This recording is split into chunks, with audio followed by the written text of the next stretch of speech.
Hello everyone, welcome to my mini blog. তো চলে এসেছি আবার একটা ছোট্ট মিনি ব্লগ নিয়ে। বেশ কয়েকদিন হলো ভিডিওটা ক্যাপচার করে রেখেছি মোবাইলে, তবে ভিডিওটা পোস্ট করা হয় নাই ভয়েসটা দেওয়ার কারণে। এই জন্য কিন্তু আমার বড়মশাই আমাকে সবসময় বলে থাকে, তুমি যে ভিডিওগুলো ক্যাপচার করতেছো মোবাইলে, আদৌ কি তুমি এই ভিডিওগুলো পোস্ট করবে? তো যাই হোক, কারা কারা রথে ঘুরেছো এবার অবশ্যই কমেন্ট করে জানাবে। আমরা তো চলে গেছিলাম টুনা আর টুনি মিলে বাবা জগন্নাথের দর্শন করতে। মেলাতে এসে দেখি কিন্তু ভিড়টা ভালোই জমজমাট লেগেছে। বড়মশাইকে দেখো, এদিকে ফটো তুলতে গিয়েও কিন্তু ভিডিও করে ফেলেছে। আসলে জানো তো, জিনিসটাও বুঝতে পারে নাই।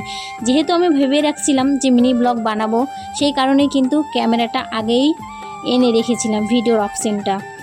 তো যাই হোক, কারা কারা উল্টা রথের অপেক্ষা করে আছো অবশ্যই কমেন্ট করে জানাবে। শুধু বৃষ্টিটা না আসুক তাহলেই হবে। আমি হয়তো একটু বেশিই বকবক করে ফেলি, কারণ জানো তো, একটা মিনি ব্লগ বানাইতে গেলে কিন্তু ভয়েসটা কন্টিনিউ দিতে না থাকলে অনেকই মানুষ বিরক্ত বোধ করে, সেই কারণে ভিডিওগুলা এড়িয়ে যায়। তো যাই হোক, অনেক বকবক করে ফেললাম।